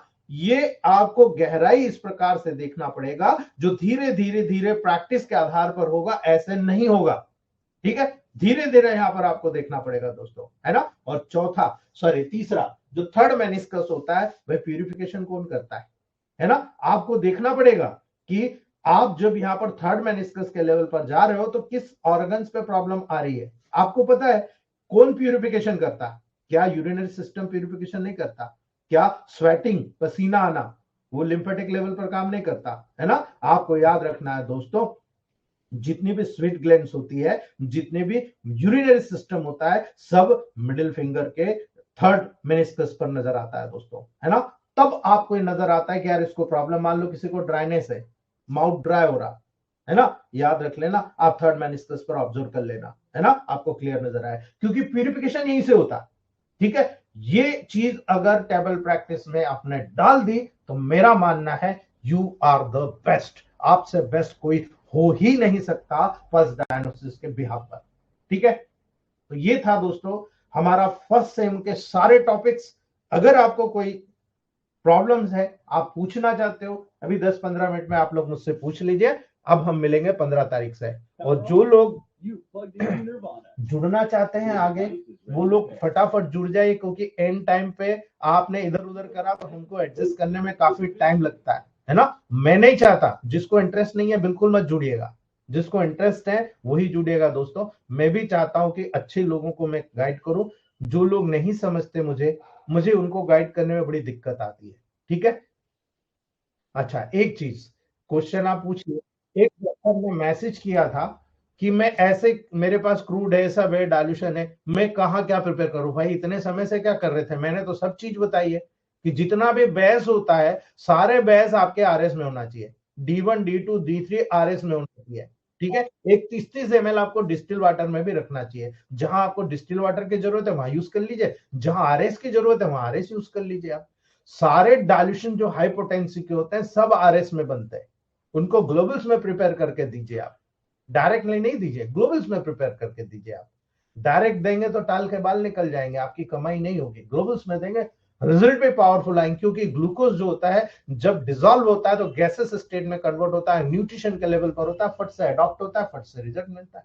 आपको ज्यादा समय के यूज करने की जरूरत नहीं पड़ेगी, है ना। इसलिए इस प्रकार से कहिए, जहां आपको डिस्टिल वाटर बेस देना है आप वहां डिस्टिल वाटर बेस में बना कर दे दीजिए, ठीक है। जितने डाल्यूशन आप बना के रखेंगे, सबसे पहले आपका माध्यम होना चाहिए, आप अगर 19 और 147 में आप यहां पर फर्स्ट सेकंड थर्ड बना कर रखिए, और 19 में आप D4 से D10 तक बना के रखिए। 450 ml के बॉटल में होना चाहिए। मैं हमेशा बना के रखता हूं दोस्तों, ठीक है। ये देखिए आप, ये है माइग्रेन ड्रॉप, 10th डाल्यूशन खत्म हो गया, अभी बनाना है मुझे, ठीक है। मैं हर चीज को प्रिपेयर करके रखता हूं, जो डाल्यूशन आपको बनाना है। मैं क्या करता हूं, जो डाल्यूशन मेरे पास बने हुए हैं, 1-1 लीटर बना के रखे हुए हैं, मेरे पास ज्यादा लगते हैं भाई। मुझे जो मान लो S1 C1 A1 F1 वर1 WI use करना है, कितनी कितनी क्वांटिटी में, फटाफट उतने उतने ml उनमें से निकाला, भर लिया, ये तैयार हो गया। 10 मिनट लगते हैं एक 450 ml बनाने में। आपको पता है कितने कितना ml लेना है, कितना परसेंटेज लेना है, तो आपको जरूरत ही नहीं, ठीक है। तो आपके पास अगर रेडी होगा तो आपका पेशेंट को वेट नहीं लगेगा। नहीं तो कई डॉक्टर आके बोलते हैं मुझे तो आधा घंटा लगता है एक की मेडिसिन, ये आपकी गलती है। 10 मिनट में एक इलेक्ट्रोमेपेथ डॉक्टर एक पेशेंट को देखता है, ऑब्जर्व करता है, डायग्नोस करता है, और 10 मिनट है आपके पास, देकर 20 मिनट में रवाना कर दो। आधा घंटा देख रहे हो तो मैं कह रहा हूं आप में कमी आए, है ना। इतना समय पढ़ाई में लगाओगे, आपका 2 गुना अब अपडेट होगा। पेशेंट में ज्यादा समय वेस्ट नहीं करना, ज्यादा उसको मुंह नहीं लगाना, जितना मुंह लगाओगे अपने सिर पे बैठ जाएगा दोस्तों, है ना। इसलिए ध्यान रखना जी। जी Abhishek sir, Abhishek Kumar sir. Yes yes sir, good morning. जी गुड मॉर्निंग, बोलिए। सर ये आप बताए थे बालों के रूसी के लिए, तो वेन 5 और भर 1 और 5 में दें कि 10 में दे सर? सर देखिए, मुझे बताइए, डेंड्रफ पॉजिटिव है या नेगेटिव है। सर पॉजिटिव है सर। नेगेटिव में दे दो, थर्ड में दे दो, आपको समझ में, या सेकंड से शुरू करो, न्यूट्रल बेस से, ठीक है। Yes sir. अगर यस। आपको कंफर्म है तो सीधा थर्ड में जाओ, फिफ्थ में जाओ, पेशेंट बहुत अच्छे तरीके से रिकवर होता है, ठीक है। फिर पॉजिटिव का जैसे रिकवरी जिस डायल्यूशन में हो, फिर आगे जाने की जरूरत नहीं, फिर रिवर्स करने की जरूरत होती है हमें। जिस लेवल पर बॉडी में प्रॉब्लम है उस लेवल पर अपना डायल्यूशन ले आए, फिर नीचे की तरफ आ गए, ठीक है। फिर देखो रिजल्ट, बहुत ही टॉप क्लास रिजल्ट आपको मिलेंगे, ठीक है। Yes sir. सर को कुछ बीमारी बारे में पूछा था, पूछ सकते हैं सर? सर बीमारी, अब आपको 15 तारीख से मैं डेली एक बीमारी बताने वाला हूँ, ठीक है। आप बस नोट्स बनाइए, उस नोट्स को और मैं अभी आप लोगों की कृपा दृष्टि से आप लोगों ने जो गिफ्ट दिया है मुझे, मैं अप्रिशिएट करता हूँ सेमिनार वालों को, बहुत बहुत धन्यवाद। वो यहाँ पर बोर्ड शुरू हो जाएगा तो उसके लिए मुझे पीडीएफ बनाना पड़ेगी, ठीक है। तो 15 दिन के अंदर मेरी पीडीएफ आना शुरू हो जाएगी। वो पीडीएफ मैं आपको डायरेक्टली अपने ऐप में डालते रहूंगा, आपको नोट्स बनाने की भी जरूरत नहीं पड़ेगी। जो मैं पढ़ा रहा हूँ वो पूरा नोट्स वहां अवेलेबल होगा, एनी टाइम आप उसको खोल के देख सकते हो। आप केवल प्रोटोकॉल नोट करते जाइए कि मैंने कब किस प्रोटोकॉल के बारे में कहा, कैसा कहा, वो नोट्स करिए। वो नोट्स आपको लाइफ टाइम काम आए, ठीक है। ओके सर, ओके, धन्यवाद सर। जी जी, फिरदौस आलम सर, फिरदौस सर। नहीं सर। जी चलिए, फर्स्ट सेम तो कंप्लीट हो गया सर, बहुत अच्छा रहा। और जी, ऊपर का कृपा रहेगा कि सेकंड सेम इससे भी सुपीरियर रहेगा। बिल्कुल क्योंकि सर, बहुत अपडेट किया है आपने। अगर फर्स्ट टाइम अटेंड किया है ना, जी पहला जी पुराना, तो आपको समझ में आएगा, आप खुद ही बोल दोगे कि यार सर बहुत ज्यादा अपडेटेड है। क्या? क्योंकि मैं खुद अपडेट हो रहा हूँ, तो मैं आपको क्यों नहीं करूंगा, बहुत सारा अपडेट करूंगा मैं। तो आप अप टू डेट हो रहे तो हम लोग भी अप टू डेट हो गए सर, क्योंकि पहले भी मैं first sem, second same, third same पढ़ चुके हैं। तो जो जी, हम लोग के लिए तो मतलब डबल पॉइंट हो गया, जो मिस किया हुआ है वो पूरा बैलेंस हो जाएगा वो बैलेंस तो होगा सर, लेकिन दो चीज आपको बहुत इंपॉर्टेंट होगी बिल्कुल कि कुछ ऐसी बारीकियां सीख के हम लोग आए हैं जी। जो आपके और मेरे जैसे डॉक्टर्स के लिए अगर वो पॉइंट ऑफ व्यू होगा, तो हम जादूगर नहीं बनेंगे। कुछ बिल्कुल जादूगर हैं और कुछ जादूगर बन रहे हैं, बहुत टॉप जादूगर, क्लास, है ना? इलेक्ट्रोपैथिक तो जादूगर तो है ही है सर, जादूगर से थोड़ी कम है। कहाँ से इलाज होता है मालूम भी नहीं होता पेशेंट को कि कैसा इलाज होगा वो। जी, अब आपको जी मैं गुड न्यूज बताता हूँ जी कि आपसे मिले ना आप डॉक्टर संतोष पाटीदार से, बिल्कुल सर। उनकी बेटी गायनोकोलॉजिस्ट है, हाँ डीजीओ। जी सर। कल मुझे फोन करती है, दादा आज मैंने 22 डिलीवरी कराई सीवन आरी से, वाह। केवल सीवन आरी का स्प्रे करा वेजाइना में उसने, ठीक है, सीवन हम्म। आरी का स्प्रे करा। दैट इज द फीडबैक, हमको नहीं चाहिए एज का फीडबैक, हम बिल्कुल सर। एमबीबीएस से फीडबैक कराएंगे। मैं गलत बोल रहा हूँ फिर दोस्त सर? बिल्कुल सर, सही है सर। सर न्यूरो एक जी न्यूरोटॉन प्रोडक्ट बनाया हमने। जी वो सर। न्यूरोटॉन जो है, एक न्यूरोलॉजिस्ट एमएस मतलब जो एमडी न्यूरोलॉजिस्ट है वो लिख रहा है। क्यों लिख रहा है ओके। पता है? उसको किसी में रिजल्ट नहीं मिला, लेकिन हमने उसको कहा कि सर हम आपसे रिक्वेस्ट करते हैं एक बार इस प्रोडक्ट को आप प्रूफ कीजिए, इसका कोई साइड इफेक्ट नहीं है। आज वो व्यक्ति 3000 से 3500 न्यूरोटॉन के 200 ml की बॉटल सेल आउट कर रहा है। वाह। Can you believe it? है बिल्कुल ना? सर। तो ये प्रूवन हमें नहीं चाहिए एज वालों को, सही हम सर। हम तो खुद बना रहे हैं। मैंने तो आपको खुद सिखाया है सही न्यूरोटॉन बात का है। प्रोडक्ट। बिल्कुल बिल्कुल बिल्कुल। अब जब ये प्रूव करा रहे हैं, तो हम लोग क्या कर रहे हैं, 500 प्रोडक्ट्स को लॉन्च करने वाले हैं, ठीक है? बिल्कुल सर। वो प्रोडक्ट ऐसे रहेंगे कि आप सारे लोगों के, हमारे सारे लोगों के प्रूवन है। हम तो घर बना लेंगे, जिसको नहीं बिल्कुल आता कर लीजिए, कोई दिक्कत नहीं, बिल्कुल ठीक सर। है? हम उसको कहीं भी खड़ा कर देंगे, गवर्नमेंट के लेवल पर टेस्टिफाई कराएंगे, एफएसएसआई सारा कंट्रोल हमने ले लिया है, हमने जी फूड सर। लाइसेंस ले लिया, सारी चीजें हम प्रूवन के लेवल पर ला रहे हैं। और अब हमारा प्रोजेक्ट है कि स्पेज्रिक एसेंस हम खुद बनाएंगे। हम उस पर आपसे डिस्कस किया फिर दोस्त सर, अगर आपको याद हो, बिल्कुल सर। है ना? तो हम लोग वो प्लानिंग कर रहे हैं। हम तो चाह रहे हैं एक एक एसेंस भी अगर हमारे सब भाई लोग मिला ले, बना ले, है ना? तो आप बिल्कुल देखो कितने लोग हैं हम बहुत है कितने सर। लोग हैं। अरे हमें जरूरत है क्या किसी की? नहीं बिल्कुल, सर। हम लोग थाउजेंड्स ऑफ एमएल बना सकते हैं, लेकिन हमें टेक्निक नहीं आती। हम लोग टेक्निक। वो चीज यहाँ लाइव सिखाने की कोशिश करने वाले हैं, ठीक है? बिल्कुल सर, बिल्कुल सर। जी, जी, thank you thank you sir. Sir. जी, जी, मानकराम सर, सोनवानी जी, मंद्रा खान सोनवानी जी, सर जी good morning. Good morning sir. Sir आज तो आपने पल्स डायग्नोसिस का मेरे को बहुत सबसे सबसे ज्यादा नॉलेज दे दिया सर।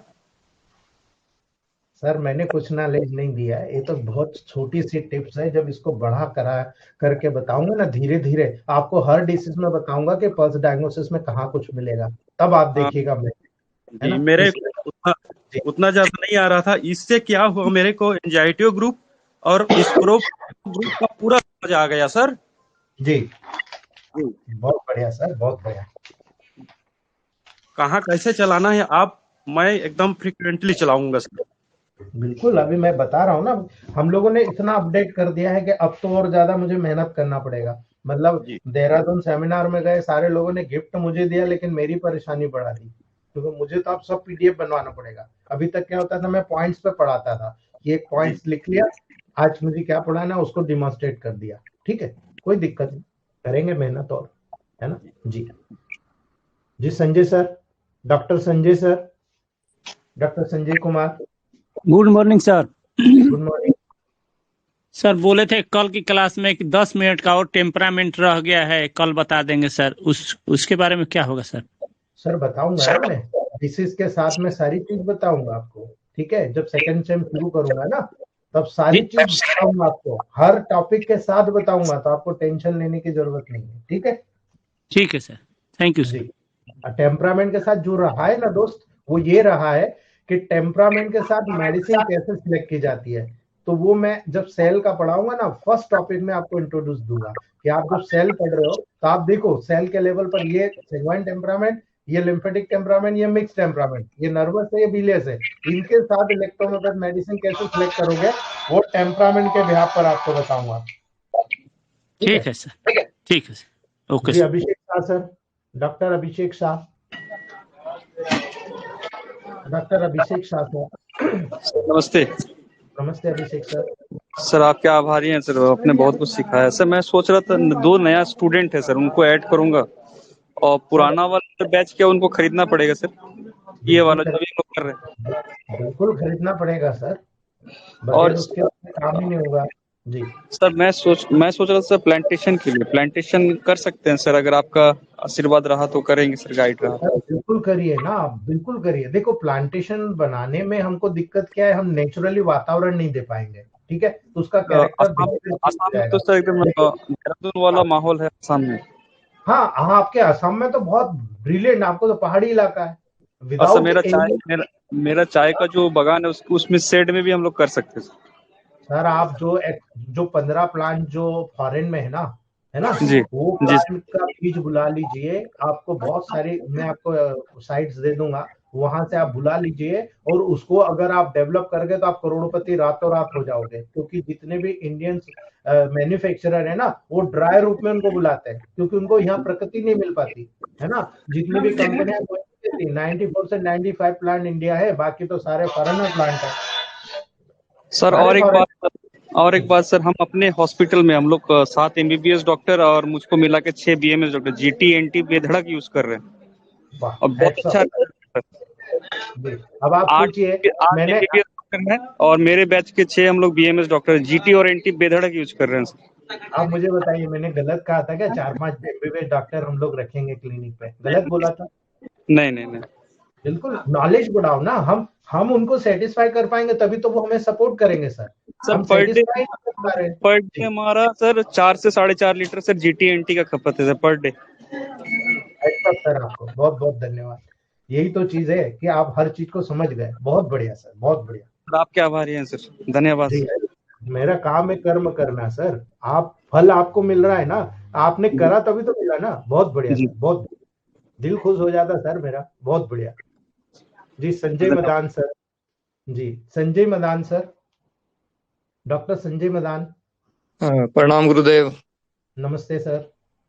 सर से आप जो कुछ सिखा रहे हो उसके बारे में तो कुछ कहने की जरूरत ही नहीं है, लेकिन जैसे आपने बताया कि छोटे से शहर में रहते हैं, अब जी छोटे से शहर में रहते हुए भी प्रत्येक देश के हर कोने में रहने वाले हर ES फैमिली के मेंबर के दिलों में रहकर भी आप छोटे शहर में न रहकर बड़े शहरों में पहुंच चुके हैं सर। मेरा दिल बहुत बड़ा है सर। नहीं सर, वो तो कहने की जरूरत ही नहीं है सर, जितनी तारीफ की जाए उतनी कम है। संजय सर, मैं इसीलिए चाहता हूं कि मेरे जैसे सब डॉक्टर्स बने, अपने लेवल जी पर ईगो नहीं पाले। पेशेंट को केवल एक ही उद्देश्य होना चाहिए कि पैसा तो कमाना, पेशेंट को ठीक करोगे ना, पैसा देकर जाएगा वो आपको। अपने आप बिल्कुल को सर। अपने आप को अपडेट करते चले जाओ। किसी से कुछ कोई बोल रहा है मत करो। मैं ये नहीं कहता कि मेरे पास सीखो, जिससे अच्छा सीखने को मिल रहा बिल्कुल सीखो, लेकिन अपने लेवल को अपडेट करो। कोई कुछ भी सिखाएगा ना, अपने लेवल को मजबूत करो। मुझे ये अच्छा लगता है, अडॉप्ट कर लेने, अच्छा लगता है, चल हटा हटा दो, किसी को बोलो जी मत ना। ये अच्छा, जी मेरी भी बहुत सारी चीजें लोगों को पसंद नहीं आती, मैं उनको यही कहता हूँ इसको छोड़ दो, नहीं पसंद आ रही तो मत करो आप। लेकिन अगर बाद में जब अटकते हैं तब यही करते हैं। मैं आपको बता रहा हूँ, कई डॉक्टर्स को मैं ऐसे जानता हूं जो मेरे को गालियां देते हैं पीठ पीछे, लेकिन जब अटकते हैं तब हमारी हाइपोटेंसी को यूज करते हैं। मैंने उनके प्रिस्क्रिप्शन देखे हैं क्या, फिर उनको एहसास कराता हूं, उनके पर्सनली मैसेज करता हूं, ये क्या यूज किया आपने भाई, है ना।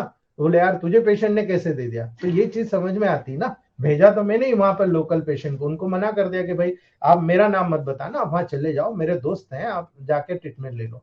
पेशेंट ने ले लिया, ठीक हो गया, फिर मुझे थैंक्स कहता है, और वो हर महीने का प्रिस्क्रिप्शन मुझे भेजता है, देखो सर उन्होंने ये मेडिसिन दिया था।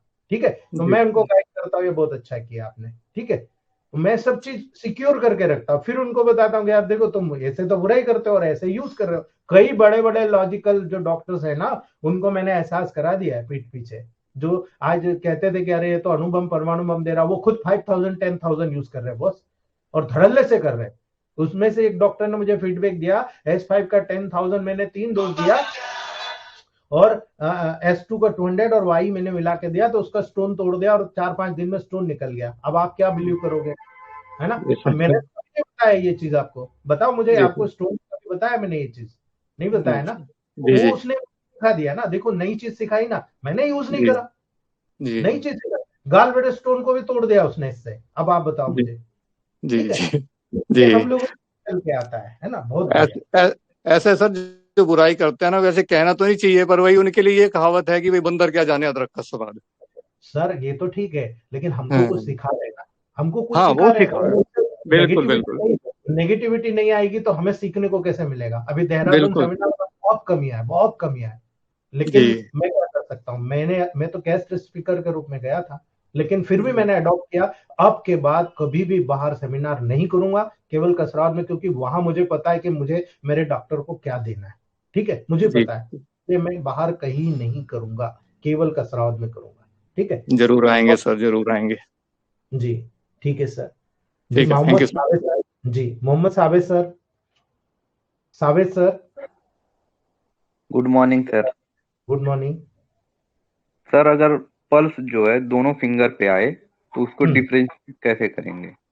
सर, जिस पे ज्यादा दोनों पे आएगी तो जरूरी नहीं कि दोनों पे हेवी आएगी, है ना? हाँ, एक पर हेवी आएगी, एक पर दूसरे पे आएगी, लेकिन बहुत ही लाइटली आएगी। तो जिस पर हेवी आ रही, वो मान लो आपके सेंग्वाइन पर आ रही, तो डोमिनेंस सेंग्वाइन की है, तो ये किधर जाएगा? नर्वस जाएगा या बिलियस जाएगा? है ना? सिंगवाइन नर्वस तो सिस्टम। नर्वस जाएगा। और अगर लिम्फेटिक पे मिडिल फिंगर पे आई, वो बहुत हेवी आई तो, और सेंग्वाइन पे लाइट आई, तो सीधा आप बोलो बिलियस पे जा रहा है ना? ये हाँ, डायग्नोस्टिक टूल है सर। आप जैसे पेशेंट मिलेगा ना, आप तुरंत बोल दोगे, अरे यार क्या शानदार चीज मुझे समझ में आई। एक पेशेंट आप आपके पास जो पूरा पैथोलॉजिकल इन्वेस्टिगेशन लेकर आया, उसको देख लो एक बार, और पहले उससे करके सीख लो, यानी उल्टा कर लो। हम डायग्नोसिस नहीं कर रहे, पहले पहले हमने लेबोरेटरी रिपोर्ट, उसके सिम्टम्स से डायग्नोसिस किया कि भाई ये बिलियस टेम्परामेंट का है। आप पल्स डायग्नोसिस में टेली कर लो कि मैं सही हूं या गलत हूं। आप जैसे सही होंगे ना, आपको तुरंत समझ में आ जाएगा। नेक्स्ट टाइम वैसे ही पेशेंट आया, आपका डायग्नोसिस पल्स डायग्नोसिस से ही होगा। मैं चैलेंज करता हूं आपको, ठीक है? सर अगर जो है संगवाइन का रहेगा तो सिर्फ एक ही फिंगर पे आएगा। बिल्कुल, अच्छा, सिंगल फिंगर पे ही मिलेगा आपको। वो तो आप ठीक करोगे प्रैक्टिस तो आपको खुद समझ में आ जाएगा, ठीक है? ठीक ठीक, थैंक यू। जी, Chandrashekhar Mogali ji, doctor Chandrashekhar Mogali ji. Chandrashekhar Mogali ji.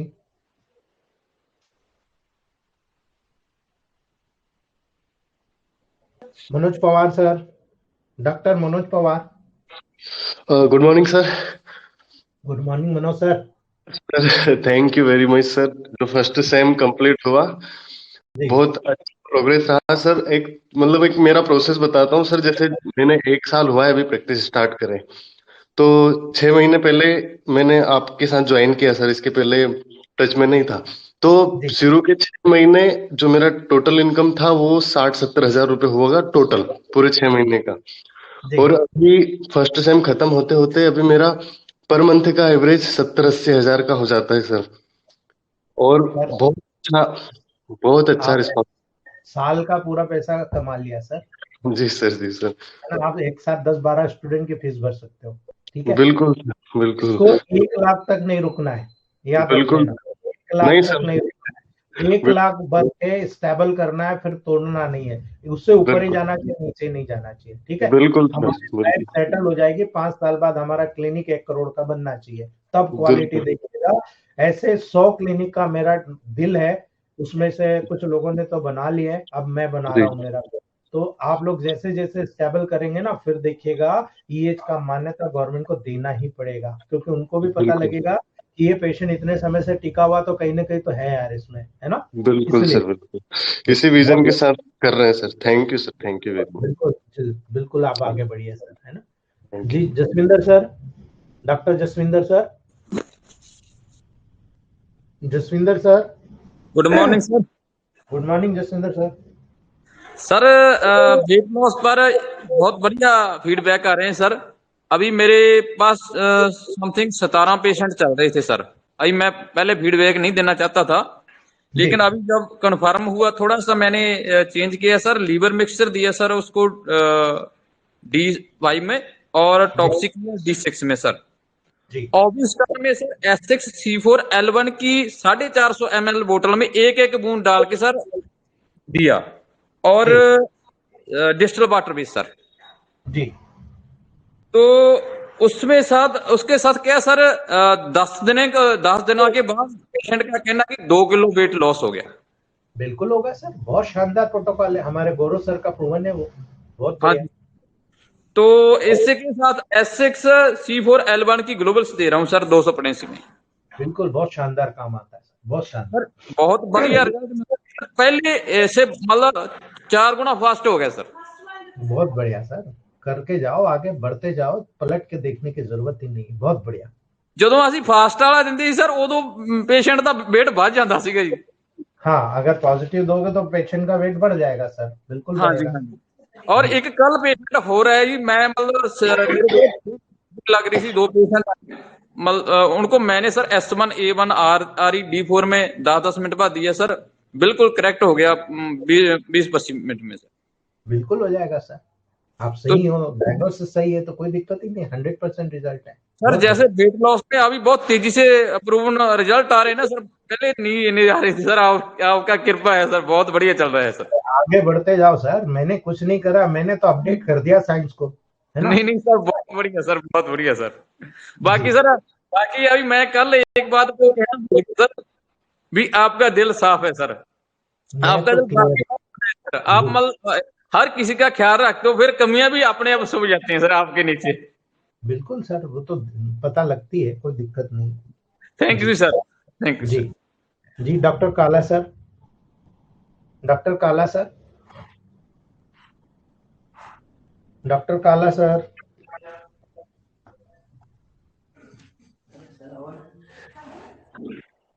Doctor Ajay Kumar Nigam sir, doctor Ajay Kumar Nigam sir, Ajay Kumar Nigam sir. नमस्ते सर। नमस्ते सर, 2 फीडबैक है डायबिटिक का जी। सबसे पहले जब यूट्यूब से आपका हम क्लास कर रहे थे तो उस समय उस पेशेंट को दवा चलाए थे डायगो केयर जी, लीवर ड्रॉप और डायबिटिक ड्रॉप और मेटाबॉलिक ड्रॉप जी और आज वो 1 साल से दवा छोड़ दी है। कल जी। उसका लड़का है बताएगा कि हर महीने कराते हैं जांच, एकदम नॉर्मल आता है।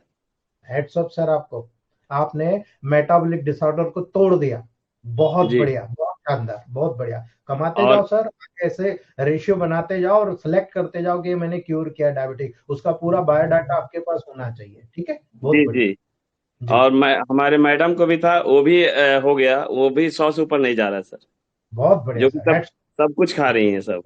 जी बहुत बढ़िया सर, बहुत बढ़िया। और एक सर था वो बाजपन का, जो 14 साल से नहीं रुक रहा था जी और जो सेमिनार में आए थे सर, वो लास्ट दिन हमको फोन करके बताया कि प्रेगनेंसी रुक गया।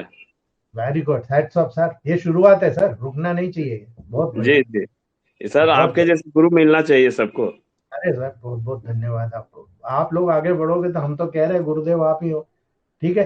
नहीं सर, आगे ये आगे आपको सिखाना है सर, मैंने बीड़ा दे दिया आपको, आप अपने जी आप को पहले टॉप क्लास पे ले आओ, फिर देखना आपके पास मेरे जैसे सब आएंगे कि यार आपके आसपास के डॉक्टर्स को सिखाना आपकी वो जिम्मेदारी है। आप आगे बढ़ाओ, जितना हम एक दूसरे को बढ़ाएंगे, देखो एमबीबीएस डॉक्टर कभी भी एक दूसरे की बुराई नहीं करते, वो आगे बढ़ते चले जाते हैं, क्योंकि उनको पता है पेशेंट ढेर है, पॉपुलेशन कम नहीं होना, हम तो 5-10 लाख भी नहीं है सर, ये जी डॉक्टर जी 5-10 लाख भी नहीं है ना? सर, जी थैंक यू बहुत सर। बहुत बढ़िया जी। Ajay sir, doctor Ajay Kumar, doctor Ajay Kumar. हाँ सर, नमस्कार। नमस्ते। ये कह रहे हैं सर कि जो फर्स्ट सेमेस्टर आप माने ये पढ़ाए हैं, इसका सर्टिफिकेट मिलेगा? सर फर्स्ट सेमेस्टर का क्यों देंगे संस्था, 4 सेमेस्टर जो पूरा करेगा उसी को सर्टिफिकेट मिलता है सेमेस्टर का। हाँ, जो चारों सेमेस्टर पढ़ेगा उसी को सर्टिफिकेट मिलेगा, एक सेमेस्टर का कोई सर्टिफिकेट नहीं बनता, ठीक है जी जी जी। Doctor Bharat Bhushan sir. Sir very good morning. Good morning sir. Sir मैंने कल भी आपको मैसेज किया और आज भी मैं क्लास में जो बोलना चाहता हूँ, मेरी 53 साल का हूँ सर, और मैं अपने जिले में एक्यूप्रेशर में अच्छा माना जाता हूँ, और मुझे अपने 53 साल की उम्र में जो गुरु मिले उसमें सर 1 या 2 गुरु जो है ना सर, वो आप जैसे मिले, और मुझे ये कहते हुए बिल्कुल हिचक नहीं है कि बेशक आपने कल भी बोला था कि आप थोड़ा सख्त बोलते हैं, और मैं ये बोलता हूँ कि बेशक आप सख्त बोलते हैं, लेकिन जिस तरह से किसी को निखारना है ना सर, तो उसके लिए आपका जो तरीका है ना, उसको मैं अपने दिल से सैल्यूट करता हूँ। और मैं मैं जानता हूँ कि जो अगर समझने वाला होगा, जो भी यंग लड़के आ रहे हैं, हमारे टीएच फैमिली में आए हैं, जो नए लोग हैं, उन सबको यही बोलूंगा कि अगर सर के संगिंद में चारों आप सेमेस्टर रहेंगे, तो ये मेरा मानना है, जो मेरा अपनी ज़िंदगी का एक्सपीरियंस है, क्योंकि मेरे पास अच्छा काम रहा है, तो मेरा ये अपना एक्सपीरियंस है कि आप लोग बहुत बहुत आगे जाओगे।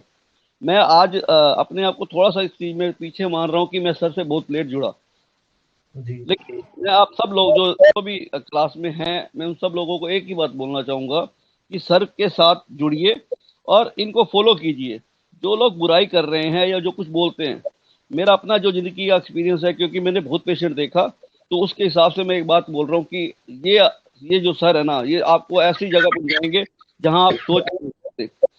और इनका जो तरीका है, मैंने अब जैसे बोला कि मैंने अपनी ज़िंदगी में बहुत सी चीज़ें देखी है, जो इनका तरीका है ना, वो बहुत विरले का है, और आप बहुत भाग्यशाली हैं कि आपको ऐसा गुरु मिला। धन्यवाद सर, आप मेरी ज़िंदगी में आने का बहुत बहुत धन्यवाद। आपका दिल से नमस्कार। Thank you sir, thank you very much. चलिए दोस्तों, आज यहीं समाप्त करते हैं। और जो सेकंड सेम में मैं पढ़ाने वाला हूँ, वो और आप लोगों के लिए जो ऑडियोज बनाना था, मुझे सेमिनार की तैयारी करने की वजह से मैं फाइनल टच नहीं दे पाया था। जैसे मुझे टाइम मिलता है, अभी 15 तारीख तक मेरी छुट्टी है, लेकिन मैं भी 2 दिन का सेमिनार कैंप है मेरा, तो मैं बाहर महाराष्ट्र जा रहा हूँ। वहां से आने के बाद लिम्फो बूस्टर, पावर बूस्टर और ऑडियोज बनाना है, वो मैं ऑडियोज बना के आपको बता दूंगा। ठीक है, थैंक यू।